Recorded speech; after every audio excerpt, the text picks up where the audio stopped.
भाजपच्या टोळीमुळे पराभव। समाधान सरवणकरांचा गंभीर आरोप। महायुती कसा प्रकारे या विधानसभेमध्ये या लोकसभेमध्ये पराजय होईल यासाठी ही काही मंडळी भाजपचे जे काही पदाधिकारी इकडचे आहेत, जे जुने पदाधिकारी आणि आता सध्या काही पोस्टवरती आहेत, हे काम करत होते। मतदार माझ्यासोबत पण मित्र पक्षाकडून दगा।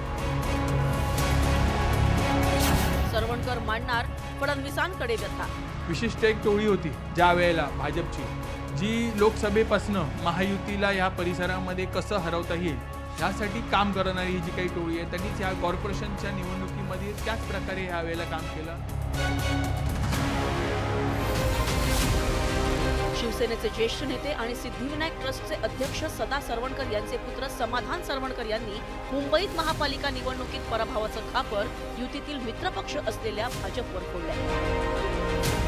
वॉर्ड क्रमांक 194 मध्ये समाधान सरवणकर यांच्या ठाकरेंच्या शिवसेनेच्या निशिकांत शिंदेंनी 582 मतांनी पराभव केला। भाजपमधील स्थानिक टोळीनं माझ्या विरोधात प्रचार केल्यानं माझा पराभव झाल्याचा आरोप त्यांनी केला। मला 1-2 दिवसाआधी काही इकडचे जे काही पदाधिकारी आहेत किंवा RSSचे काही पदाधिकारी आहेत, ह्यांच्याकडनं काही चॅट्स दाखवण्यात आल्या आणि कुठेतरी इंटरनली आज मेसेज करत होते की कशा प्रकारे आपल्याला या सीट्स पाडायच्या आहेत, कशा प्रकारे आपण म्हणजे जे काही चॅट्स त्यांचे होते, अक्षरशः आपण विचार करू सुद्धा नाही शकत अशा प्रकारे ते कशा प्रकारे प्लॅनिंग त्यांची चालू होती। आणि हे सर्व भाजपचे जे काही पदाधिकारी होते ह्यांनीच मला दाखवलं। हे काही व्हिडिओ रेकॉर्डिंग सुद्धा त्यांच्याकडे आहे, माझ्याकडे व्हिडिओ रेकॉर्डिंग नाही आहे, पण RSSच्या पदाधिकाऱ्यांकडे ही व्हिडिओ रेकॉर्डिंग आहे।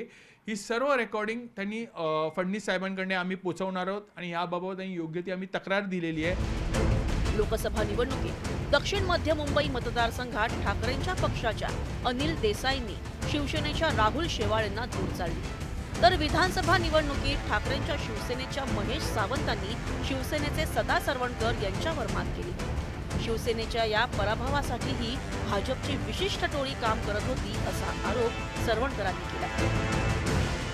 विशिष्ट एक टोळी होती ज्या वेळेला भाजपची, जी लोकसभेपासून महायुतीला या परिसरामध्ये कसं हरवता येईल यासाठी काम करणारी ही जी काही टोळी आहे, त्यांनीच या कॉर्पोरेशनच्या निवडणुकीमध्ये त्याच प्रकारे ह्या वेळेला काम केलं।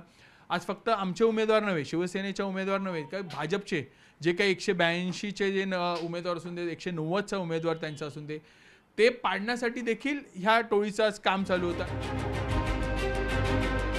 समाधान सरवणकर यांनी केलेल्या आरोपाचं राजकीय वर्तुळात पडसाद उमटू लागले।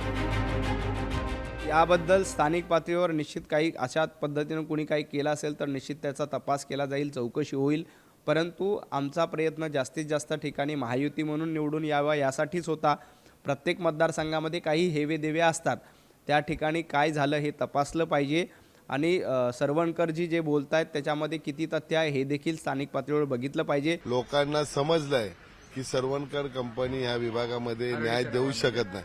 बघा, रडला तर हार मान्य करून घ्या ना। हे रडत बसणारे प्राणी आहेत, त्यांना सांगा 5 वर्ष कामं करा, लोकांमध्ये मिक्स व्हा, कोणाच्या तरी मैताला या, कोणाच्या तरी वाढदिवसाला जावा, कोणाच्या तरी हळदीला जावा, कोणाला रात्रीचा गरज असेल तर हॉस्पिटलमध्ये या, लोकांना गरज असेल तेव्हा पोलीस स्टेशनमध्ये या।